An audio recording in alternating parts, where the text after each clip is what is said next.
The problem I also have is this, right? I notice everyone's doing this thing, and true, people like Humanoid do deserve this reputation. If you've had that many splits where you were like a good player, but then you always like buff up in the playoffs, that's a thing. I have noticed that is just a trend. Like it is typically what happens. But the one thing I do think people are overrated, in my opinion, is it feels like people are taking the peak Fnatic when they're at their best games this split, and they're really ignoring how many whack games they had. Because, dude, I didn't even think that G2 series was that impressive for Fnatic. Like, they won, but like half of it is like, I thought G2 was just fucking pretty bad half the time in that one. Didn't even look like they gave themselves a chance to win some of these games. So, like, look, I'll give props to Fnatic. You won the series, but like, I didn't think that was some like, impressive performance. I mean, like, if I was Rogue, I wouldn't be shitting myself watching that match. Maybe from scrims I would. Who knows? But what do you think on this? What was the G2 series like? Where were you going on this one? I felt it was pretty messy. I think Fnatic had a lot of like weird situations, and like you mentioned Razork earlier, I think that he was a little bit of a criminal in that series a couple of times. Like there were some really random moments where he's just like flipping a dragon 1v4 and you're like, Razork, what are you doing? I think, I mean, if I remember correctly, they were down like quite heavily in a lot of the early games. I think Fnatic was down like 2 or 3k multiple times at 15 and then just like won the game. The problem is that like their team fighting is way better. Their objective setup is way better. Their tempo understanding is way better. Like, I think looking at like the nuance and the structure of the mid game, like they're obviously a cut above a lot of the other teams in the LEC. But that doesn't mean they don't have like stupid dirt moments, especially in the early game, where like, I mean, when you have like Razork and Hylissang in your team, like it's going to happen sometimes. Like they're just going to run in and die sometimes. And they had like a literal 2v4 in the river at one point, which like that happens. They kind of won. Are you talking about the Renata Viego one? Because like, that combo was insane. That combo was insane. And I mean, I think props to Razork. Like, I mean, sometimes he has some like brain fart moments, right? But like mechanically, this guy's really for good. Sure, yeah. And on Viego, like his Viego is very, very, very good. I think Viego is one of the like his best champions for sure. And like I think they had like a really insane combo with the Viego Renata. That was nasty. I think teams are going to probably be banning Renata against them for the foreseeable future. It seems like that's what it devolved into this series, and it just feels like Hilly has a better mind about Renata. I think that maybe like an Vitality versus Fnatic series could be interesting because it seems like on the other side of it, Vitality also plays Renata, and they have their like Renata Olaf thing that they do that seems like it's pretty synergistic as well. Yeah. So I think that could be interesting if we ever get there in this series. But one thing I will say about the Fnatic G2 series is like when Hylissang is arguably your worst player in the series, I'm pretty okay with it because like Hylissang's gonna have those. Like he had that 0-9 Nautilus game where he just ran it down mercilessly from the start of the game until the finish of the game. Like every point of the game he was inting. But I'm just so okay with that at this point for Hylissang. It's just the duality of Hylissang, isn't it? It's like there's either the MVP performance or there's like you should be fired for that. There's just in a way. It just doesn't bother me. It's like if you watch enough Hylissang, you just love it. It's like it's almost like, oh man, like he's ending this game just so he can pop off the next one. He just wants to extend the series or something, just so he can beat like their ass for like 4 games instead of just 3. So But two things I'd like to bring up.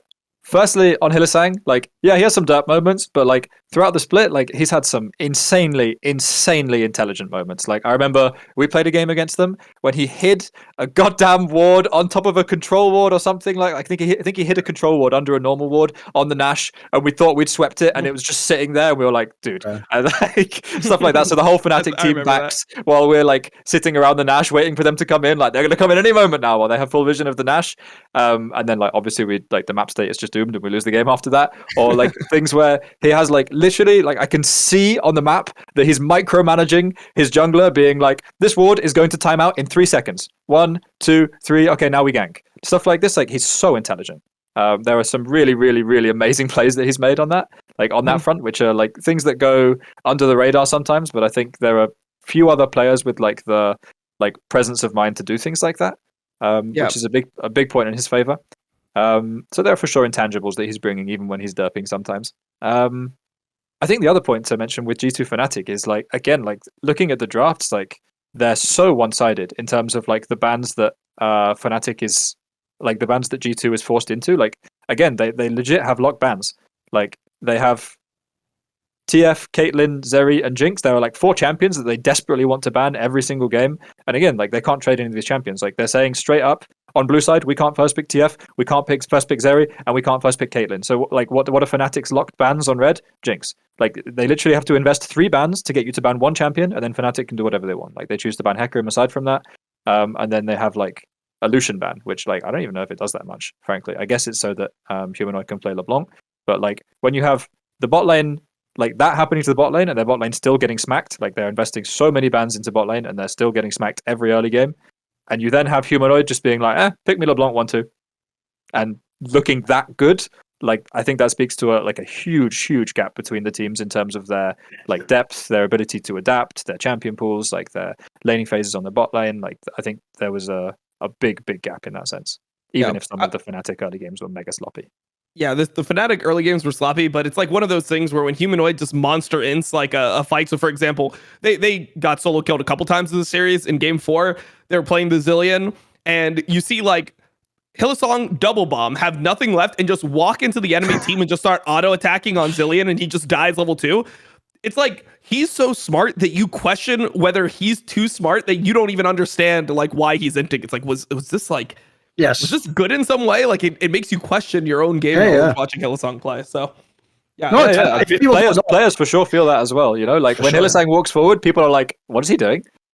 Like, am I about to die or am I about to kill him? Like, I don't know which." It's literally like coin flip. We basically had the same scenario. That's actually how I often describe it in my game CSGO, right? Because the best player in CSGO is simple.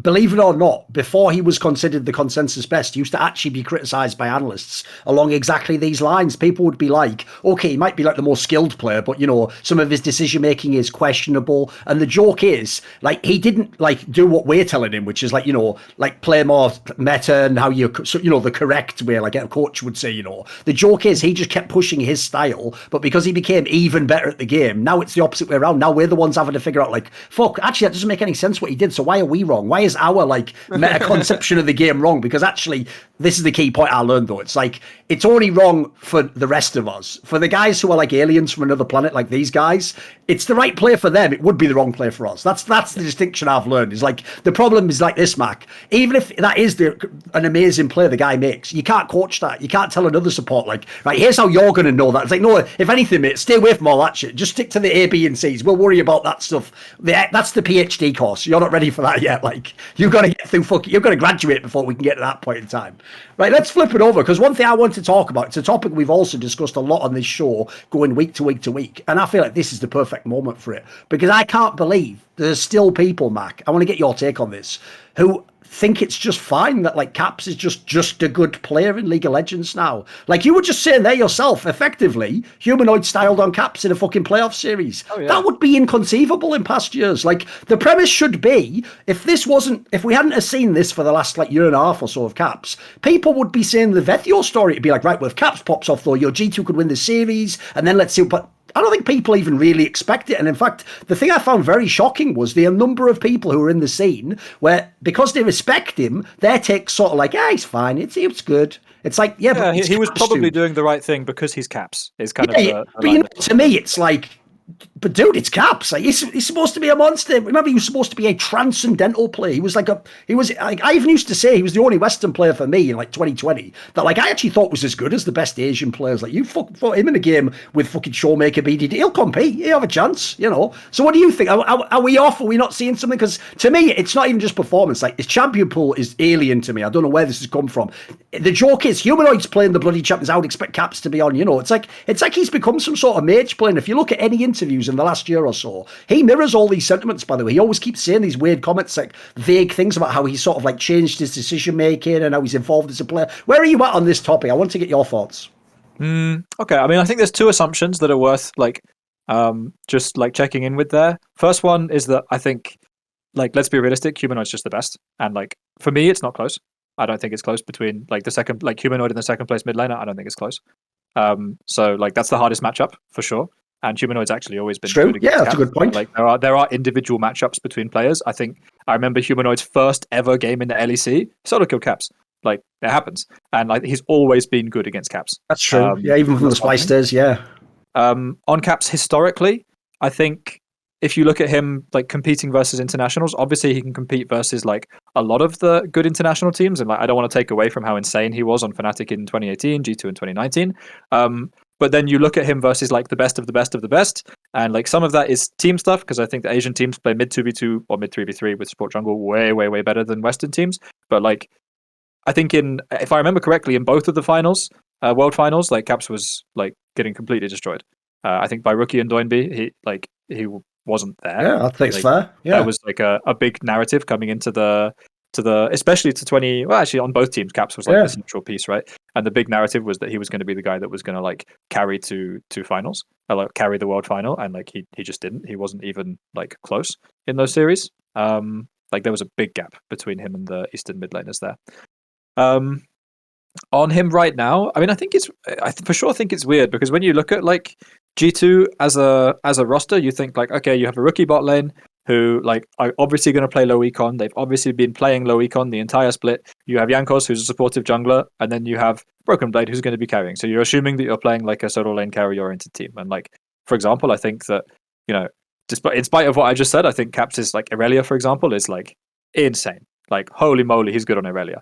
And like when you have a player like that, it's weird to me that he's playing so many facilitators, right? Like this team has been first picking Ryze, they've been playing Ahri, seems like they've decided that's his identity in this particular lineup, right? It seems like that's the case, which is strange. I will also say that that's perhaps not as big a departure from the norm as people think. I think when you think back to 2018 and 19, it's really easy to remember him being the 1v9 carry on Irelia and stuff like this. But I think, especially in 2019, those games were the exception rather than the rule. And in most of the games, he was playing Zoe or Syndra or Ryze, and he was going top or going bot, because he had like super high resource top and bot, and he was able to just like neutralize his lane, be good enough in his lane that he could roam and still go even CS, and then he would impact the map 10 times more than any European mid laner. And that was very much his niche within the team. So I don't think that role has necessarily changed so much. I mean, I think it's personally Thorin's fault, because Thorin's always the guy that likes the Froggins, the Larsons, like this type of champion pool, and he just wants your approval. So what does he play this year? He plays 3 games of Orianna, 3 games of Victor, 2 games of Corki. He's playing the TF just like Larson. He's drawing Lucian bans, and you're still not happy. So I think the problem is with you, Thorin. You like this style of mid lane, but when Caps does it, you're just not. You don't fuck with it anymore. What happened there? Thing is, though, I could even use that as a way to highlight how different a player he has been in terms of impact. Right? Think of this, right? Imagine I did want a player to just pop off in a series. I'll have Humanoid or Vethio. Now imagine I wanted a player to play the mage style and concept. Oh, I'll take Larson. Oh, well, what about if I wanted someone clutch who's a veteran? Well, I've got perks, so why do I need Caps again? Well, I think Caps is never really a control mage player, though, right? Like, no, I'm saying if I did now, like even if I take who he is now as a player, I don't think he's the best at it. You know, I would take Larson as better. Not in the playoffs, maybe, sure. Yeah. I mean, I think when you hire Caps, you're hiring either an assassin player, like he used to be really good on LeBlanc, Akali, Irelia. He doesn't play them so much anymore. I'm pretty sure he can still play them.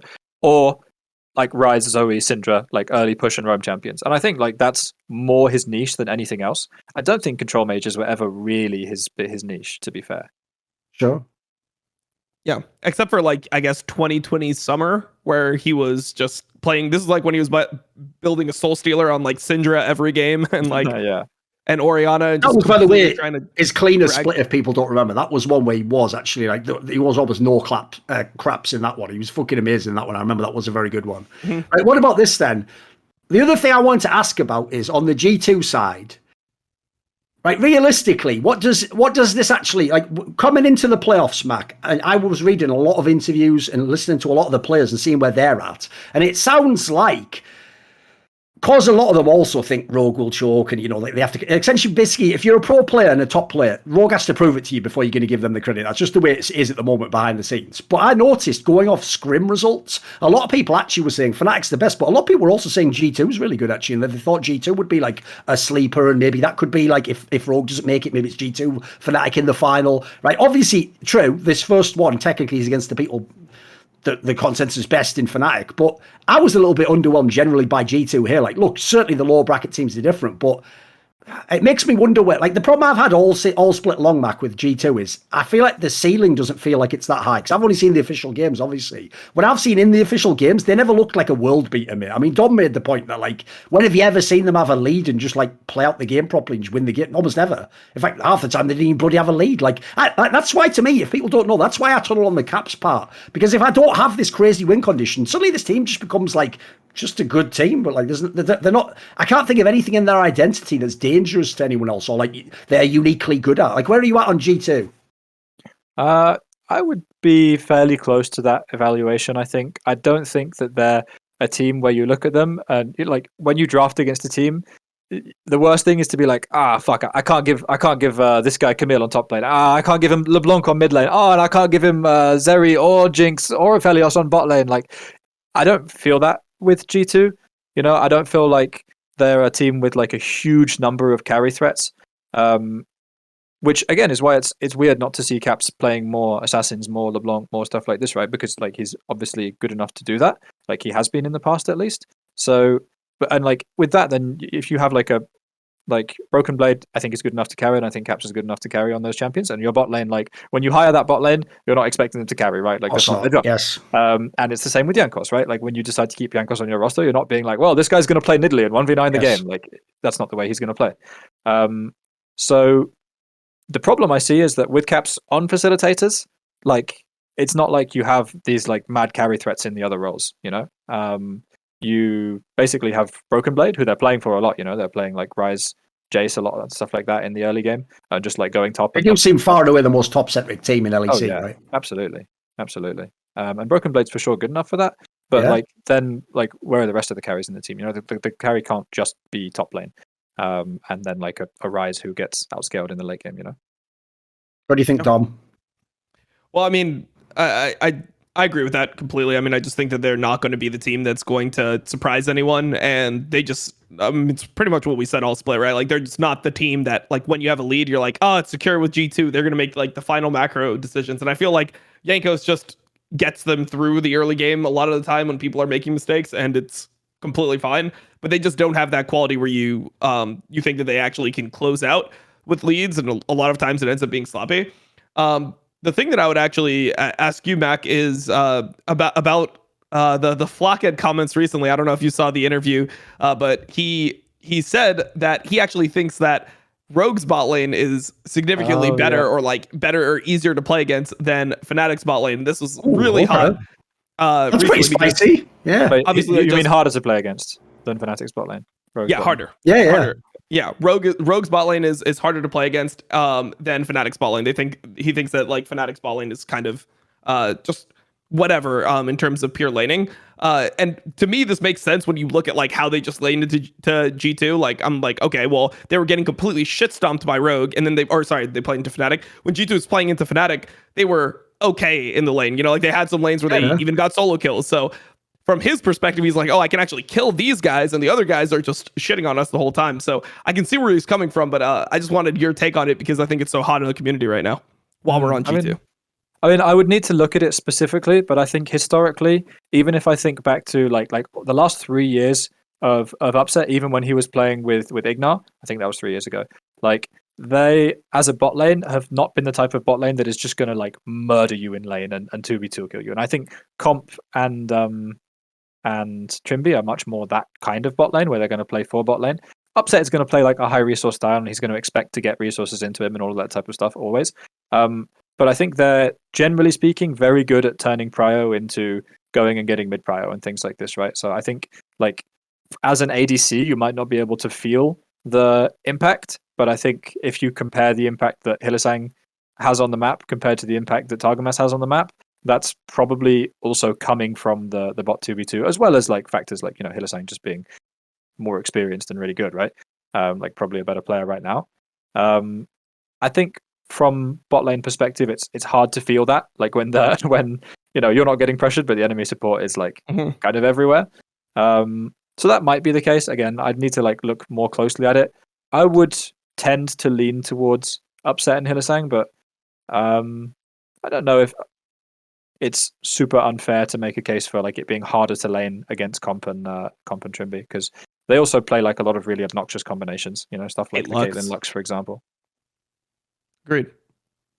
What did you actually think of that, Dom? Did you find it too spicy? Because he was saying, you can see the angle, right? I think it makes sense for him to say that. Like, you got to realize that it's not from the perspective of he's like watching every single Fnatic game the way we are and seeing like everything the Fnatic's bot lane is doing permanently to all these other bot lanes. He's gonna load into the game and just take it at face value. How does it feel to play against them? And when he sees Hylissang die 9 times in a game and he's like solo killing bot lane on cooldown, they win a game because of it. He's gonna be like, oh, this guy is like not as good as the guy that was just fisting us under a turret for 25 minutes. So I think that the perspective makes sense. It just feels like the way that the community sees it is like that Flockhead didn't say that. They're like, they think that Flockhead is like Thorin saying that. Like, it's just a completely different thing. It's not like somebody who's purely observing the game. It's somebody who's in the game actually playing it. So I feel like that was like missed in a lot of the discussion around it. And it was just really high. He was taking a lot of shit for it because obviously Fnatic has a lot of fans and it seems like a slight against their. And it's just narrative that they have the best bot lane. If it feels easier to play against someone, it feels easier to play against someone. Like, that's not his fault. Yeah.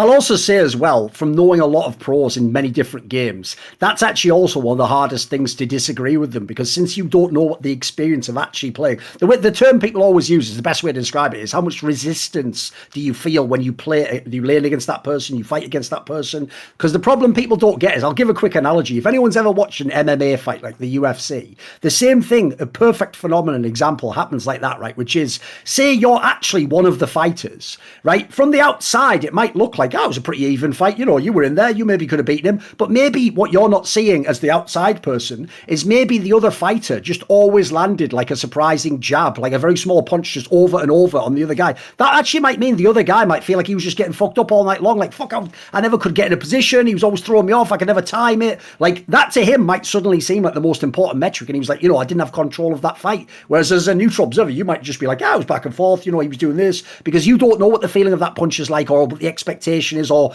crucially, you don't know what the game plan was. If the game plan suddenly goes out the window, it's going to feel like a much worse fight in this scenario than if it goes according to game plan with a slight difference. So it's one of the reasons why, like, probably the worst example of this, because he also used to just get shit for it all the time, is most of the opinions of Wonder about top laners, because everyone just goes like, silly old Wonder. It's like, no, he's talking about that. He means purely when he, Wonder, would play someone in solo queue, like, does he have weird elements where he just thinks, oh, that's unusually good, or someone doesn't normally do that, and then that's why to us it might look like he's praising the guy to the heavens, but he just has his own specific reasons as to why that impressed him or caught his eye. That not everything shows up in a game. A lot of the nuance doesn't translate to the observer, basically. It's why I'll always give players like a little bit of extra leeway. Like, I'll never tell them they're totally wrong and that's nonsense. They have a different perspective than us, obviously. Want to see more cool, funny, interesting clips based on topics from my content? Well, subscribe to this channel then, or, be a pleb and don't.